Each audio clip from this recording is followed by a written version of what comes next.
Do you like losing 50-50s? Like getting trash substats? Well, I don't. In this video, I'll be talking about some issues with gacha games. If you click on this video and don't know what a gacha game is, then why are you even here? To give a quick rundown, each game works a bit differently from one another, but the main games that I will cover all of these mechanics. You basically collect and build characters to help you progress the story and clear content. Content can include exploration, bosses, dungeon type floors, and much more. They also feature a gacha system, allowing you to pull limited characters and weapons to aid in clearing content. Building a character is quite simple. You have the level, weapon, equipment, and stat upgrades. With that being said, let's move on to the video. A quick disclaimer, keep this in mind. Play the games that you like to play and stop playing games that you don't enjoy. I'm just here to give my views as a free-to-play player in most of these games. Anyways, the games that I'll be covering today are Genshin Impact, Honkai Star Rail, Wuthering Waves, and other gacha games that I have been playing for a bit. I have been playing Genshin and Honkai Star Rail for at least a year, and Wuthering Waves for about 4 months now. For Genshin, I play from 3.0 to 4.0. For HSR, I play from the second half of 2.2 to 3.4, so before the Faith collab. And lastly, for Wuthering Waves, I started playing during 2.3. I have plenty of time to play through these games and a handful of updates to get a decent experience. Anyways, let's first talk about the game that started it all.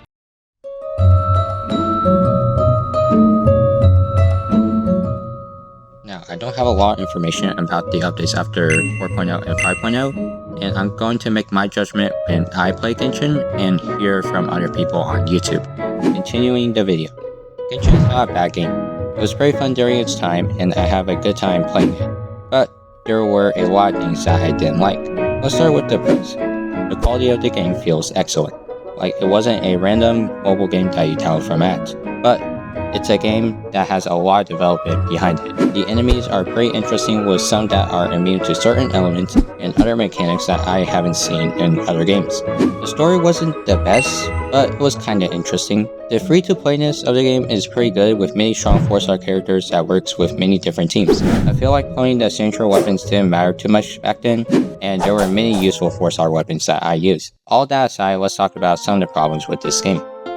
The main reason that I didn't pull for signature weapons for the characters was that the rates were horrible back then. I know this issue is fixed now, but the weapon banner still features 2 5-star weapons on the same banner. I don't have much to say about the character banner, but I do like the system that after losing a couple of 50-50s, you are guaranteed to win your next 50-50, which is capturing Radiance. I didn't like how the talent mats were locked behind certain days of the weeks, and also there wasn't a thing to store excess resin, but that didn't matter to me back then since I was using my resin every day. There are still more aspects that I didn't cover, but I will talk about them when comparing it to other games.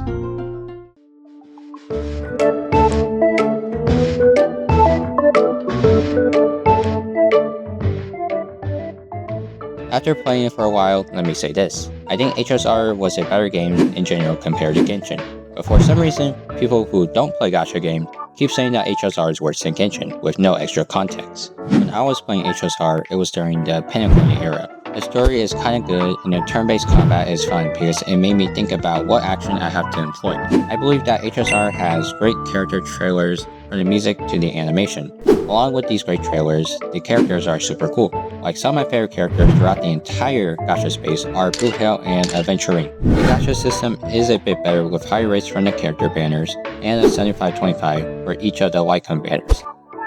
The free-to-playness is not bad. There are a couple of good 4-star characters, but most importantly, the shop has 5-star Lycons that you can trade in for. Now, this is only useful if you play the game for a long time, but I was able to use it and it was pretty helpful. The event rewards are also excellent. Some events giving out free 4-star Lycons that are actually pretty useful for some characters, which means you don't need to pull on the Lycon banner. Another thing is that the Pro Shop also sells 5 stars and 4-star Lycons, which you can obtain the Lycons for free.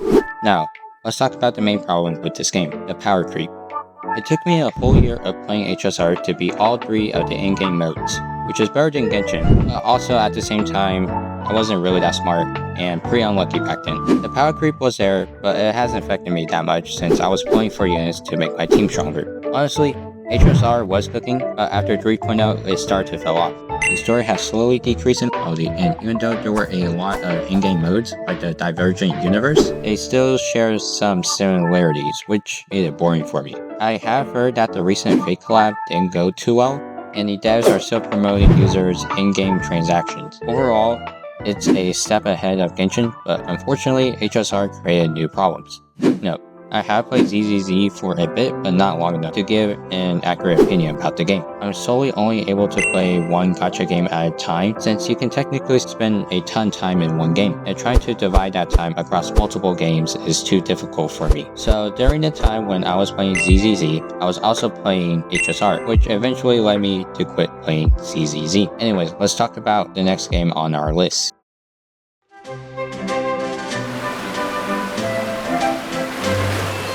Currently, Wuthering Waves is the best gacha game that I've played so far.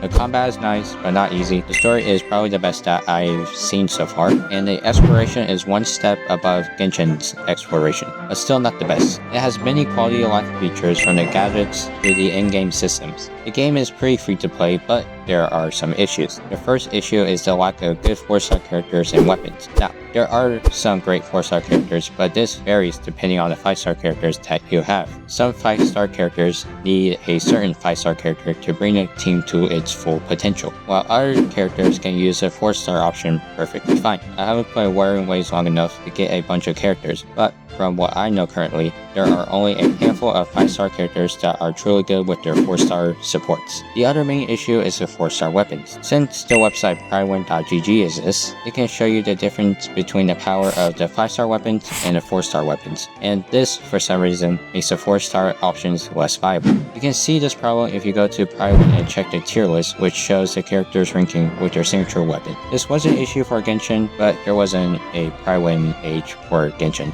so that didn't matter to me back then. For HSR, most of my 5-star characters were running 4-star light cones, and my team still cleared most of the in-game content. That also brings another problem that Wuwa has. There are not enough new 4-star weapons added to the game, compared to HSR, which has released a good amount of 4-star light cones when I played, which helped me when building my characters. Going back to the story, it actually made me pay attention for once. It has great storytelling compared to Genshin and HSR, and I'm really looking forward to see where the story goes next.